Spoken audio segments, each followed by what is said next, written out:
आज हम पढ़ेंगे कक्षा 9वीं का गणित चैप्टर चतुर्भुज प्रश्नावली 8.1 का प्रश्न नंबर हम 10 पढ़ेंगे। प्रश्न नंबर 10 क्या कहता है, देखिए।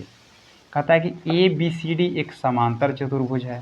जैसा कि दिया हुआ आकृति कि ए बी सी डी एक समांतर चतुर्भुज है तथा ए पी और सी क्यू शीर्षों ए और सी से विकर्ण बी डी पर क्रमशः लंब है। यानी कह रहा है कि देखिए बी डी क्या है, विकर्ण है, बी से डी खींचा विकर्ण है। इस पर शीर्ष बिंदु ए और शीर्ष बिंदु सी से ए पी और सी डी ये दो लंब खींचा हुआ है।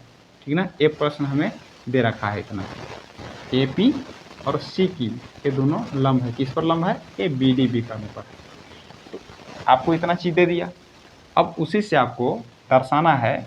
इसमें दो प्रश्न है कि त्रिभुज A P B, A P B एक त्रिभुज हो गया और दूसरा त्रिभुज है C Q D, C Q D ये दोनों त्रिभुज को सारवागसम दर्शाना है। दूसरा प्रश्न है कि ए पी जो भुजा है इस सी क्यू के बराबर होना चाहिए। यानी ए पी जो दिया हुआ है ये लंब भुजा है ना, लंब है, ठीक है। और सी क्यू, ये सी क्यू ये क्या है, दोनों को मतलब दोनों बराबर है, आपको ऐसा दर्शाना है। ठीक है ना। तो दो प्रश्न आपको दिया हुआ है। चलिए कैसे बनेगा देखिए, बहुत आसान क्वेश्चन है, आराम से देखिए। तो सबसे पहले लिखेंगे हम यहाँ पर सिद्ध। क्या लिखेंगे? सिद्ध लिखेंगे। अब देखिए जो त्रिभुज को सारवागसम दर्शाना है वो दोनों त्रिभुज को लिख लेते हैं। ठीक है, तो दोनों त्रिभुज को सारवागसम दर्शाना है तो दोनों त्रिभुज को हम लिख लेते हैं।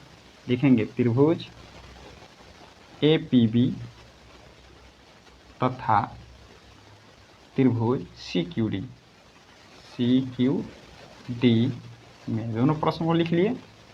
अब इसको हम कैसे दर्शाएंगे? तो कोई भी सारवागसम त्रिभुज को दर्शाना है, ठीक है, तो इसमें तीन चीज़ चाहिए। ठीक है, तो तीन चीज़ कौन कौन से होगा देखिए यहाँ पर।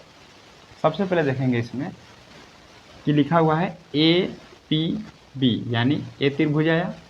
फिर लिखा हुआ है सी क्यू डी, देखिए सी क्यू डी यानी सी क्यू डी ए वाला, देखिए ए वाला आ गया ए त्रिभुज। ये दोनों त्रिभुज है। पहले त्रिभुज हम समझ ली कि दोनों त्रिभुज है। ये दोनों त्रिभुज को सारवागसम दर्शाना है। तो कैसे दर्शाएंगे देखिए।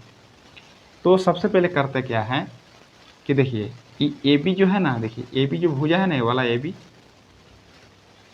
इस सी डी के बराबर होगा, सी डी के बराबर होगा। रीजन क्या होगा?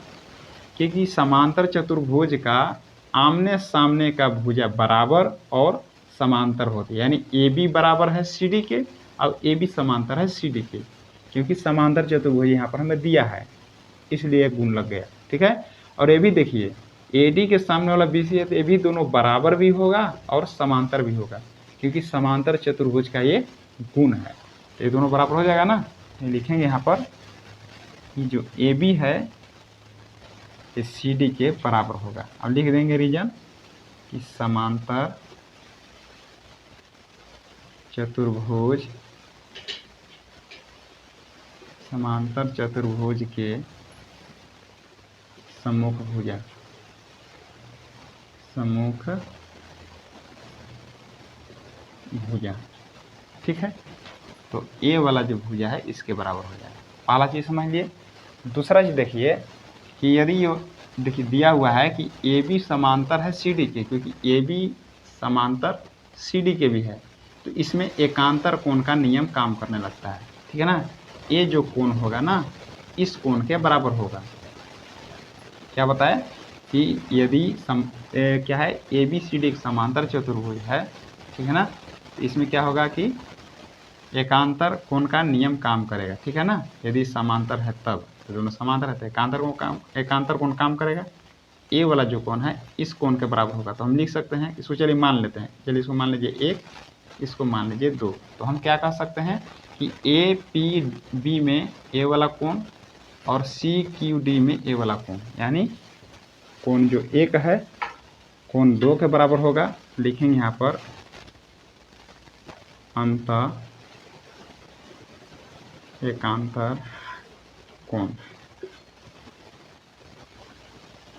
ठीक है, चलिए दो चीज़ हमें आ गया, एक चीज़ हमें प्राप्त करना है। अब देखिए यहाँ पर तीसरा चीज़ देखिए ए पी बी, देखिए ए 90 डिग्री है दिया हुआ है, ठीक ना। सी क्यू डी ये भी क्या है 90 डिग्री दिया हुआ है। देखिए अगर इधर का 90 है ना तो इधर का भी 90 होगा, क्योंकि देखिए एक जो है सरल रेखा पर जो दो कोण बनता है ना वो 180 डिग्री का कोण बनता है, ठीक है। तो यदि ए 90 है तो भी 90 होगा, इसीलिए हम लिखे कि ए पी बी ये 90 डिग्री हो गया, चलिए 90 डिग्री हो गया। और सी क्यू डी उसी प्रकार से अगर ए 90 दिया हुआ है तो ए भी आपका 90 हो गया। दोनों 90 कोण है तो दोनों कोण बराबर, तो लिख सकते हैं कि कोण जो है ए पी बी बराबर होगा सी क्यू डी के, कोण सी क्यू डी के, ठीक ना, बराबर 90 डिग्री समकोण।